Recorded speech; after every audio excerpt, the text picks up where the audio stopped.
والصلاة والسلام على أشرف المرسلين سيدنا محمد وعلى آله وصحبه أجمعين. درس ما تفسير كشاف سورة محمد آيات 26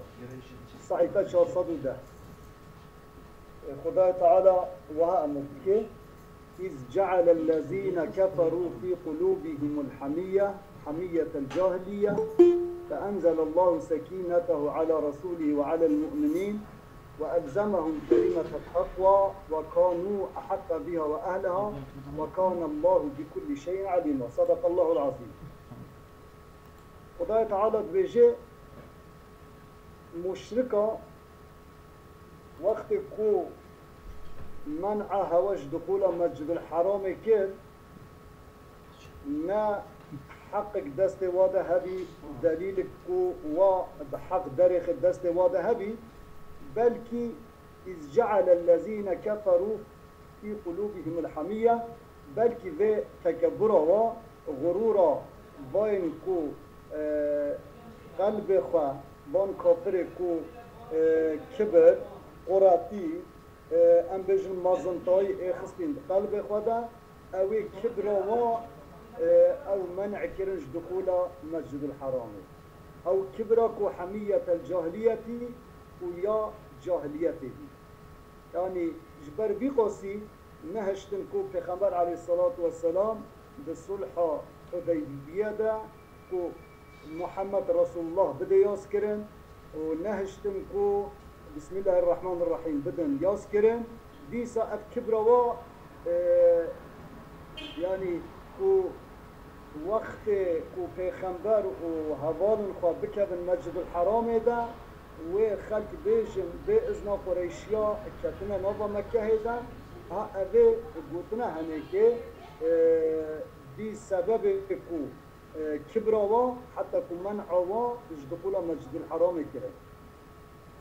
دفي حالته هنه دا فأنزل الله سكينته على رسوله لخدای تعالى ثبات صبر ومأنينات آبت السر قلب رسول خدا والسر قلب ومؤمن خودگل رسول خدانا يعني خدای تعالى غضب قلب و درخست نهشت و غضب كي ولك وأوجي مقابلة بوا مشركة ربكن وأوجي وكوا بوارا مجادلة بكن خدای تعالى صبر دواكو السر بقوتنا هنيك السر قوتنا پیغمبر عليه الصلاة والسلام بسكنن ومجادلة نكن وألزمهم كلمة التقوى ليس خدای تعالى خست لازمه و أو كلمات تقواتي بشدبه كلمة لا إله إلا الله يعني خدای تعالى كلمة لا إله إلا الله خص طوي وادا كل طي كلمة لا إله إلا الله هرم چنكو وكانوا أحق بها أوش غير قش مشركة زحتر مستحق بكلمة لا إله إلا الله بين لورا أوا قلب خواجر حاضر كربي وأهلها ديسا أو أهل بنجبونا بكلمة تقوى شتر مستحق بكلمة هنكي وكان الله بكل شيء عليما خدای تعالى تشتيل سر خط الله بله زمخشري رحمه الله ظرف هنيك كا متعلقة شبه عمل كريا إذ يجوز أن يعمل فيه ما قبله شدبكو أن ما قبل ويتدا عمل كربه وي وقتي ياوي متعلقة في شاءات دا درباز بيا لعذبناهم خدای تعالى عذاب دا و چمكو لطي كبرا خوشونا وآيات سر آيات دا قد بي أو صدوكم عن المسجد الحرامي أبي البدر دا قد أو صدوهم آيات صدوكم أو صدوكم عن المسجد الحرامي منع هواج مسجد الحرامي كرن دبي وقتي دا يعني دبي أسنايكو كبر خصن قلب خدا أو كبري بسبب بيقاسيكم منع هوا مسجد الحرام كرن أما يا متعلق بما قبل فبكن عامل مذكور به وأن ينتصب بسا تشيدب أن منصوب بكن بإدمار أذكر أم بخن مفعول به جبونا أذكر مقدرة أذكر بيرا خبينا إذ جعل الذين كفروا وقت قوان كفرا كو كبر خستين قلب إخوة ونهجتين پیغمبر والصحابيوي بكن مجل الحرام دا عمره تمام بكن والمراد بحمية الذين كفروا وسكينة المؤمنين كحمية يعني كبر وغرور كافرات شيا وكا أو طمأنينة مؤمنة أو ثبات مؤمنة شيا أو الحمية والسكينة معنا ديك فايدة سبب بجوا الحمية الأنفة يعني أو كبروا أو قوز بلندايوا والسكينة الوقار أو حليمتية أو الصبرة يعني أو سرگرانی يعني آخر وكا عقل فا استعمال بكم فاي عقل فا هرين آخر باشليدن سكينة أو مقصد حمية مشركة وسكينة مؤمنة أذى ما روي أن رسول الله صلى الله عليه وسلم لما نزل بالحديبية وقت البيغمبر عليه الصلاة والسلام هات حديبية بعثت قريش سهيل بن عمرو القرشية وحويطب بن عبد العزى ومكرزة بن حفص بن الأخياف أفهرس كسن هنيك شياندن قاصد ولارق با پیغمبر عليه الصلاة والسلام جبونا بيقاسي على أن يعرض على النبي صلى الله عليه وسلم وعرض بكن سر پیغمبر وأن يرجع من عامه ذلك وفي صلاة هنيك وقرن داخل مكة نبن في شرطي على أن تخلي له قريش مكة ببدال في قصيدة وقريشي مكة پیغمبر روالا بكن من العام القابلي جبه صلاة كواري صلاة في شامدة والا بكن جي 3 أيام السير وجاش پیغمبر وهوال الميرا والا بكن ففعل ذلك پیغمبر خدا جي اف شرط و قبيل كد والوي داري هدي شرج كرن و احرامه در كتن وكتبوا بينهم كتابا الوي داري سوز اسمك عقد نو بين خدا تشكرن وقال عليه الصلاة والسلام سلام لعلي رضي الله عنه اكتب بسم الله الرحمن الرحيم وقت كوب دست كتابته كيف پیغمبر عليه الصلاة والسلام وياسك بسم الله الرحمن الرحيم فقال سهيل وأصحابه ما نعرف هذا هذا سهيل وهرد وهذا لقوا احتراس كرن وافشيطت بجي ما افسحنا كريا كلمة كجمرة معهود ومعلوم بلا أو عقد دياس كريبا ولكن اكتب باسمك اللهم بنوفة يا خدا أو بنوفة معهود بمشهور بسر كتابات خدا مساج خدا ديازي خدا ياز بكرن هو ياز بكرن ثم قال علي رجود اكتب ياز بك هذا ما صالح عليه رسول الله أهل مكة اف شروط هنيك اف ماده هنيك او نكو پیغمبر خدا بوا ماده صلحت اهل مكه ركبيه فقال احتراس كرن لو كنا نعلم انك رسول الله پیغمبر قلت الوقت ما باورید تا آنی بکوت رسول خدایی ما زانی بکوت رسولي ما صددناك عن البيت ما منعتش بيته نذكره ولا قتلناك مبتلى حرب نذكره ولكن اكتب فيوز بك هذا ما صلح عليه محمد بن عبد الله أهل مكة نبي خويز بك أب مدن هنيك أبي يقول سر محمد يقول عبد الله أهل مكة هرا صلح كري سر متفق بين أب مدن هنيك فقال عليه السلام پیغمبرش علی را گفت اکتب ما یریدون شتات خازن یاز بکن فانا اشهد انی رسول الله او باور دکن باور ناکن تضرر ناکه رسول تیامن است خواه شهدت دم که انی رسول الله شو رسول خدا ما و انا محمد بن عبد الله كان دوی بوتنه دجی تضرر تنه فهم المسلمون ان يأبوا ذلك خود و هر دو جهاد جی مشرکا اف قبول نکرن و پیغمبر خدا جی که خبر واکر ونهات نياس كرن مسلمان هنكي راحت سزبي قصد كرن كو نهل وعلي باقوتنا شخبرا مشركة بكي وكواياز بكي ويشما إزو منه قلبي والسلبي بصير راحت سزبي فأنزل الله على رسوله السكينة إذا خدای تعالى دوی اسنای ده حضور و سکونت آبد سر قلب پیغمبر و سر قلب صحابیان و اوج متفق بن سر به گوتنا پیغمبر علیه الصلاة والسلام او غضب و کین او غضب و حمله و بکل سر مقابله مشرکه او غضب جوا وری سکناندن فتوقروا ایدی وقارتی کردن هنکی هم بجن يعني صبر كرن وحلموا وهنكي حليم بين نرم بين إدي احتراس نكر سيدا دنج منته هذا بدا وكلمة التقوى بله وألزمهم كلمة التقوى أو كلمة شيا بسم الله الرحمن الرحيم ومحمد رسول الله ويأت كلمة بله اف كلمات تقوى موجود وكان بله والزمهم كلمه التقوى معناه يتبقى قد اختاره الله لنبيه اف كلمات تقوى يعني اف بسم الله الرحمن الرحيم اف محمد رسول الله خدای تعالى اف نبي خو ومؤمن كبيرنا اف لايق وادي اف جوار اختيار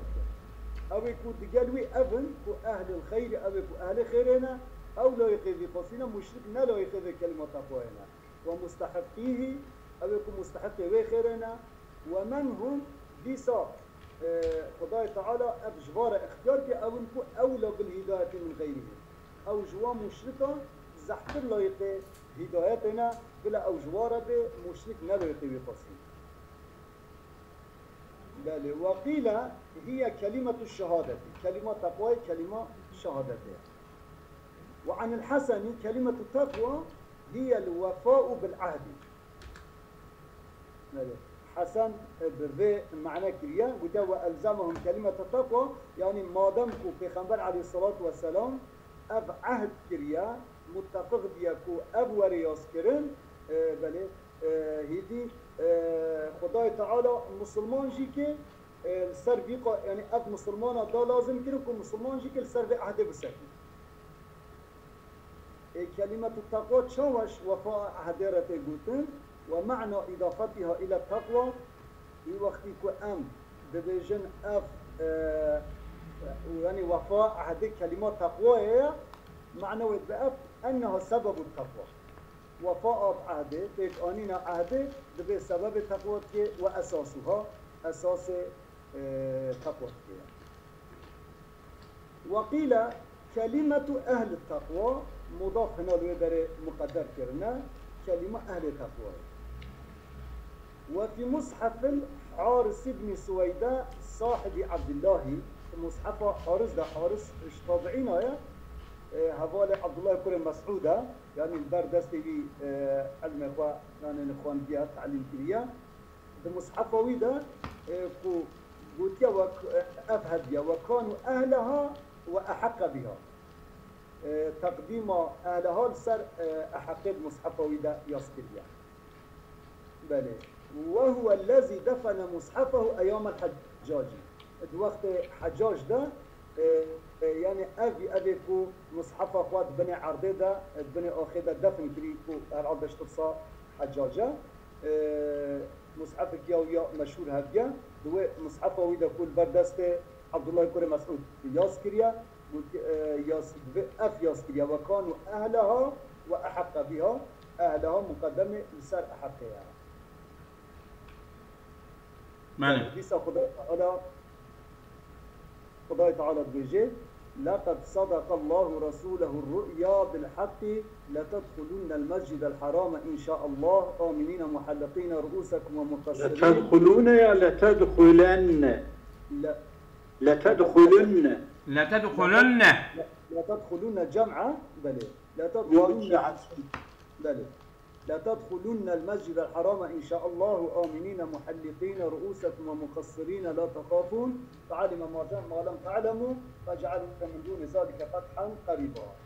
محقق خدای تعالى جا رسول خوار راست بوديا الرؤيا يعني في الرؤيا دوي خونه دا اول تو پیغمبر دیتی خدای تعالى ش رسول خوار راست بوديا جي که بالحق يعني او رؤيا کو پیغمبر دیا خود تعالی تصدیق او رؤیت دیگه کی او رؤیت gerçekleşmiş ببه يعني. بله. لا تدخلن المسجد الحرام يعني او الرؤيا جي وأبا هنا داخل المسجد الحرام ببن إن شاء الله آمين حال كون هواجي آمنين هنا أولهية دا وبيطرس داخل ببن محلقين رؤوسكم هنا سرقة يعني موية سرقة تبا هنا جيبكن هنا حق بكن ومقصرين ويا هنا تقصير بكن هنا موية هنكي سرقة يعني هنكي جوا تمامي مش كوكب اوكن تراش من هنكي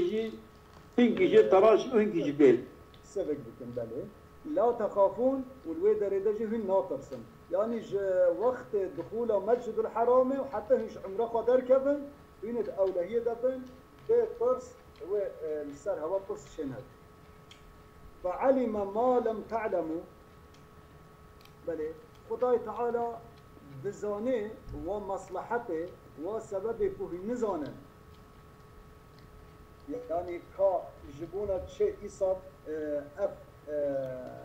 زيارته هوا شيء نبيا والكاش كديا حتى صالح دي وأف صلحة هنيك شيء بيا قالك مصلحته ده هنا هي نزانه يعني فتح مكي إصاب شيء نبو ما صال كدن لا فجعل من دون ذلك فتحا قريبا اللي دقال ويقاسيكو إيصال شيء نبيجي أما ديسا خدای تعالى إيصال جي اجدف هوا نبرده بدل في فتح مكي ده فتحك نزيك جي كي وخدای تعالى بخي نصيب هوا أو جي دبع علامات ويقاسي وخدای تعالى زمان ورد جي وفتح مظن جي كي شوارا ميسر بكي وفتح قريب جي فتح خيبري فتح خيبري بل رأى رسول الله قبل خروجه إلى الحديبية هجا پیغمبر ندرك في الحديبية كأنه وأصحابه پیغمبر ودقال أصحاب إخوة خودت بيني قد دخلوا مكة آمنين شوفا بيت طرس بكذن مكة قالت وقد حلقوا وقصروا وعمرا فكرنا هنا عمرا خب حلقه تمام كريا وهنا بقصره عمرا خب تمام كريا يعني كابوري هنكي جيكن هنكا تمامي كوكتن جيك لا فقص الرؤيا على أصحابه الصبح بخنبر أف خونا أخوات قصات كر يسار صحابي أخوات ففرحوش بركو خونا بخنبر حق بين أو جي كيقوز بين واستبشروا مزبيني دونات وحسبوا أنهم داخلوها في عامه قال ما الفيدر ده هنكي خطا شبي أو حساب كر أو ظن كر هو داخله مكة ببن في صالة هناك في صالة حاضر في صالة محمدي رؤيتي دي عيني صالة داخل عيني صالة لبالي وقالوا قوتن إن رؤيا رسول الله حق قوتن رؤيا بيخنبر خوناوي حقا وأمي إيصال بكرني باوري بفي قاسي آنين بسر في قاسي مطمئن فلما تأخر ذلك وقت الصلح حديبية شدي وفتح مكة الفاش كات في وقت منافق جيش خارا نسكني قال عبد الله بن أبي وعبد الله بن نفيلة ورفاعة بن الحارث أبا هرس منافقه هنيك قوتن وكات شوى وطان ترسى آيات قوتن والله ما حلقنا ولا قصرنا يعني وكفى قوتنا خد راس ندر كتيا والله ما مو يسري خوجي كوكتن ما تراش نكر ولا قصرنا ما سفك نكر ولا رأينا المسجد الحرام ما مسجد الحرام جي كما نديد يعني قدامك خونا رسول الله نحق الله ميوانف بله دمك وقت كو أب قوتناوي نراستوي پیغمبر بیا ویژه نحق فنزلت ایدی جبر و اف آیت هنک نازل بی و گوتنا پیغمبر حقا هرچ خواهی سال چه نبیجی خدای تعالی نگوت یا الله و ای سال ده چه بی و سال دی خدا شواره بخی نصیب و سبب کو ای سال چه نبیجی و سال دی چه بی گلک مصلحت و پیدا جی که ده انا خبره هوا یک جوان نصیحتا جیو بو کو دناوان دا مسلمان هبون و ایوان ناز نکره و اظهار بکن دوان مسلمانا جبو که زرار نگی وان مسلمانا خواهده دیا تحقیدی سالکات بله وقت معنا مفهومه و آیاتا کو شبیدی مفهوم نخوانیم بله معنى صدق الله رسوله الرؤيا صدقه في رؤياه يعني أولوية داري في مثال شو حسبه ولم يكذبه يعني وخداي تعالى وعين بخونوي بده واقع كده خداي تعالى يعني صدق الله ورسوله في الرؤيا ولم يكذبوا في الرؤيا الرؤيا تكذبين قال الرؤيا تحقق بس تعالى الله عن الكذب خداي تعالى كذبه دورة وعن كل قبيح واشتي نراس دورة علوا كبيرة دوربين كي زيادة ما دام صدقه في رؤياه نقط حذف الجارة أو الودرة جار خداي تعالى حتى جرب ريح حسبه وأوصل الفعل يعني الودرة ده حسب ويصلها بدأ يعني فعلي قاندي مفعولي ألوكي أمدبن يعني حذف الجرى إيصالا مجهولي فعلي أي بإيصالا فعلي مجهولي إيصالا فعلي مجهولي يعني يا أوبقي يا أوبقي فرقتنهم رؤيا يعني في رؤيا بله وقت آيات جديدة صدقوا ما عاهدوا الله عليه يعني تصديق بيدا كرن يعني فيما عاهدوا الله عليه بله أبا هناك تشتاكو سوز دانا خدا للسر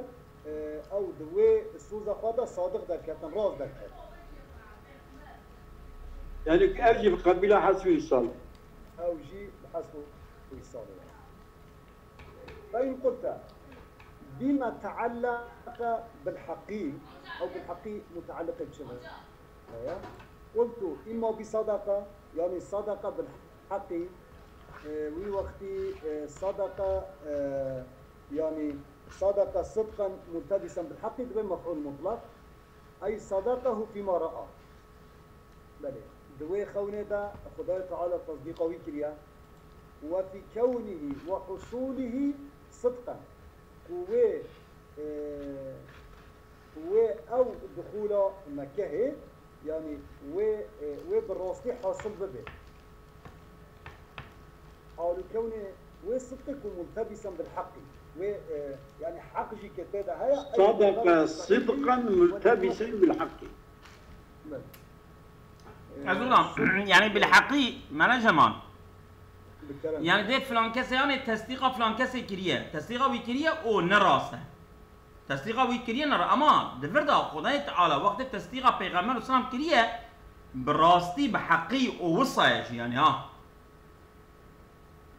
بالبدري طيب بجا اي بالغرض الصحيح ها وبلي والحكمة البالغة اينوس يعني وكا بلي يعني حكمتك جي كتاده هي اما هركس فهمك بله حكمت شيا وذلك او غرض شيا ما فيه من الابتلاء وإذا وهن باور بكن وهن باور نكن وإذا او امتحانا والتمييز قطعنا بين المؤمن المخلص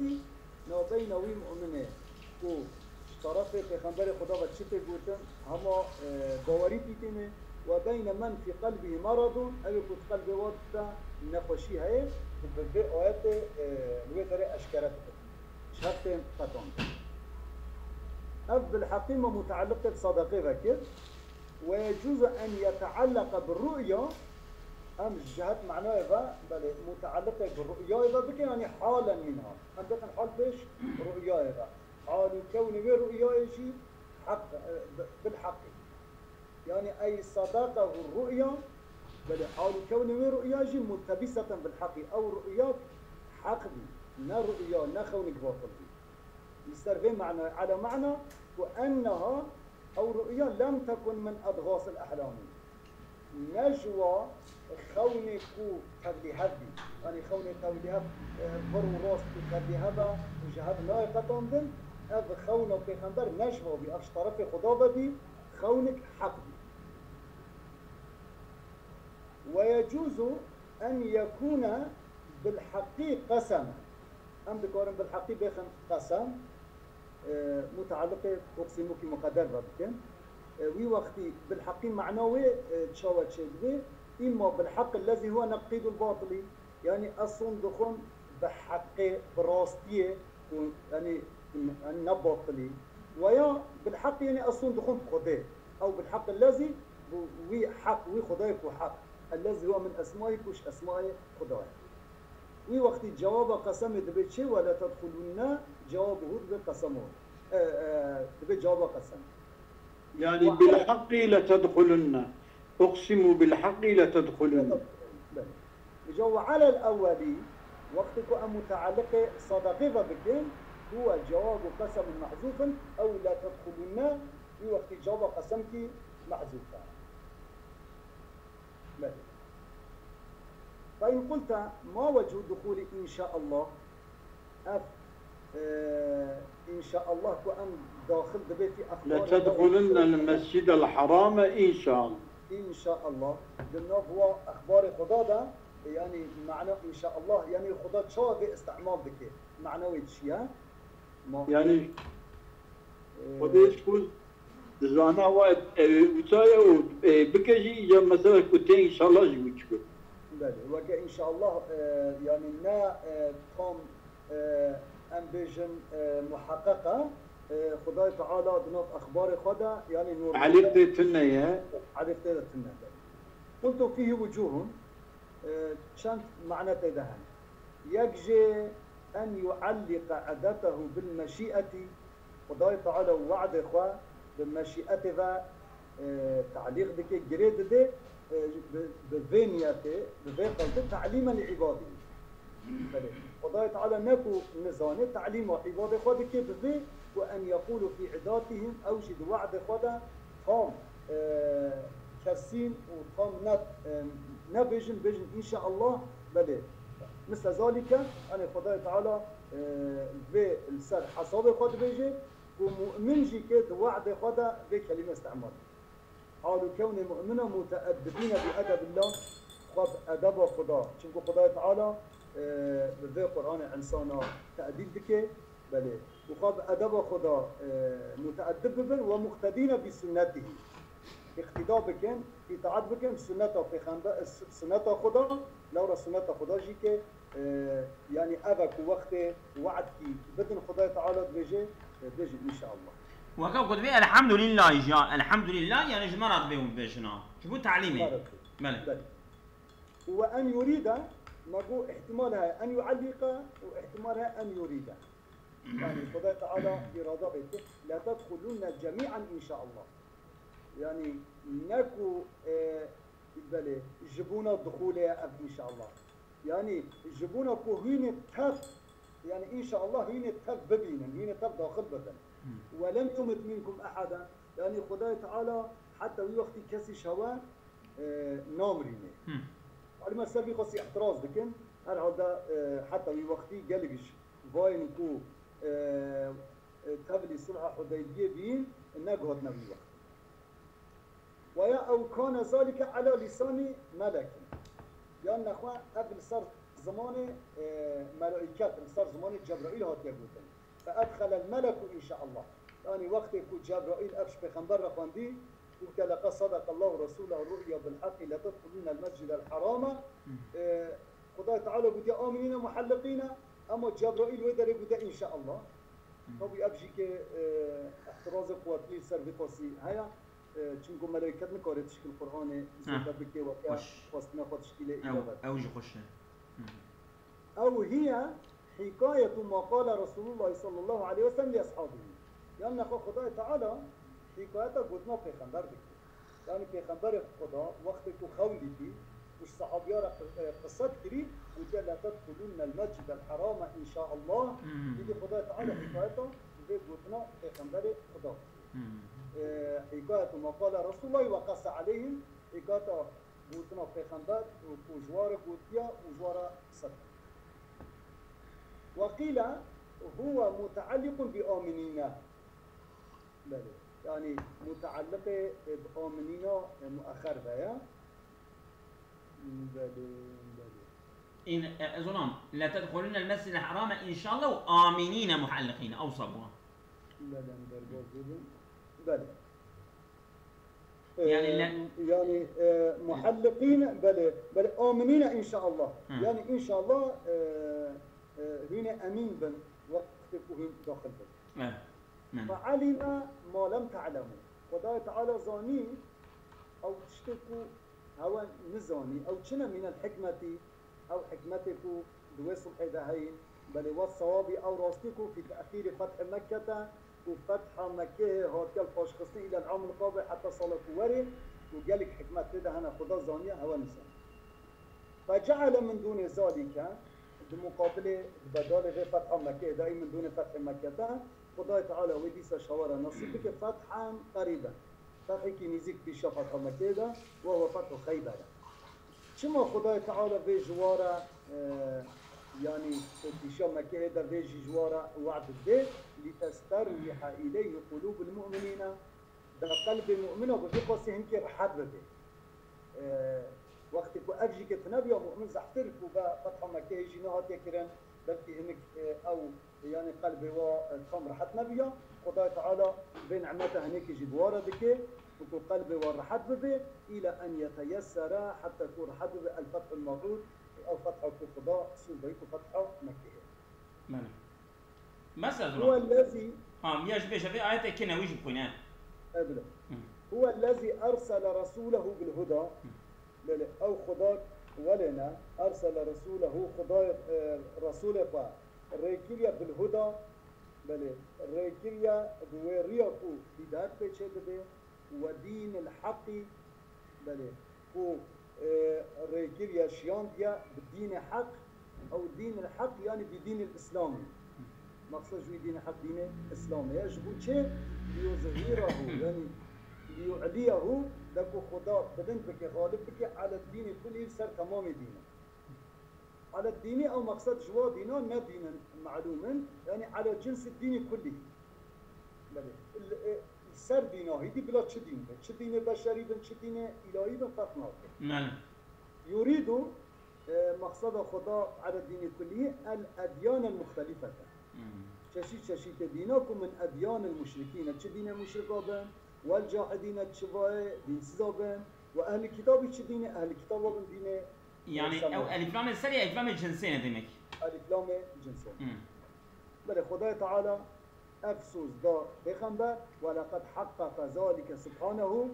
وخدای تعالى أف بيك جياني تمام جيكي شما فإنك لا ترى دينا قط تبتدي نابين إلا وللإسلام دونه إلا جبونا إسلام مقابل ويدا قرشي ويدا العز والغلبة قرشي تمام دينا دا دين إسلام عزيزة ودين إسلام غالبة وقيل هو نزول عيسى وعند نزول عيسى بله هو عند نزول عيسى يعني وي وقتي تدي نامي من دينا حين لا يبقى على وجه الأرض كافر بله وقت كو السر هو أردت كافر نامين تمام الدينات إسلام دا متحد بن يعني وي وقتي أبا هنك حاصل بك وقيل هو إظهاره يعني معناه بلندبينا دين إسلام السربا ديني دي أبا دين إسلام الظاهر بالسربا ديني دي بالحجة دليلة والآيات المعجزات وفي هذه الآيات هنا أضياء يعني كنت بي يجد نزول حضرت عيسى عليه السلام لا يبقى على وجه الأرض كافرون كافرنا مني أما تجيب شنا بدك شنا تدفع دريا أرضي دا إجا مسلمان نامين يكيد قلت بالحجج والآيات يعني كان بحجج وآيات حالا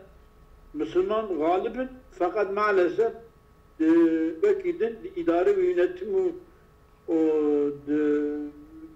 حاكمية إسلامية لا مغلوب وقت مليريني عيني أفول يعني كانت فكرة مدجي ما نظن يعني شنو بجملة لسه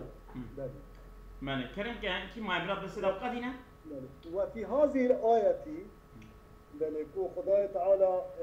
بجي ليظهره على الدين كله تأكيد لما وعد من الفتح. بل أبجي تبي تأكيدا وفتح موعود. شوف دين وقت كو ظهر بده وقت كو صار تمام دينا بدن بده بما في وقت هر دلوره فتح كرن وما كاجي فتح بده. هم شبونا بقصي وتوطين لنفوس المؤمنين لخداي تعالى بقلب مسلمان ده سكنان بين ده بجه كرن وعلى أن الله تعالى سيفتح لهم من البلاد. وخداي تعالى وجالك بلاد جوارا بده فتح كرن ويقيد لهم من شمكو وغلبتك بدين سر تمام دينا چه بده مك وقالن چه دي جوار فتح كرن ويقيد لهم من خدا جوار التقدير بك من الغلبة على الأقاليم والسر أقليم دراب جالك بالباو قطاع الدنيا وغالب ده كابن سروا ما بشكل كيواني يستقلون إليه فتح مكة وفتح مكة بالنسبة بالواجهة هناك باش خواهي كيش خورا بجوك ببينن وأوقات سنة تشكيها نورم بيجم سيد سنة تشكي معي برا بير زي جبقى دينا زي قيدي بكرم تنسي سلبستي لا تشكي مخالفة أنا بيجم يعني تشكي هذه بيجم حديث آخر زمان ده فتحوا قسطنطينية وفتحوا إيطاليا بيجوي من بقول شو قضية تمام وكفى بالله شهيدا وكفى الله شهيدا خدا شاهد السر وعد هنيك بس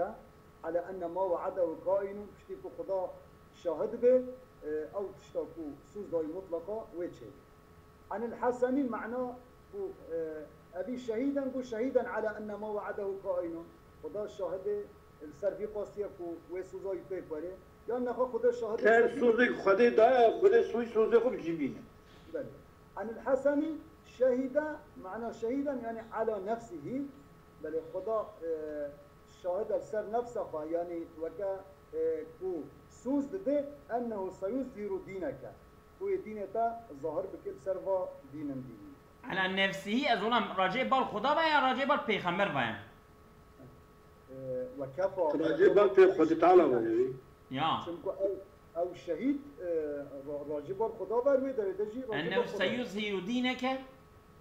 يعني ودينته ظاهر بك خالب بك نه يعني خدا خدا شاهدی في قاسية وك خدا سوزا في شاهدی لسان نفسه خدا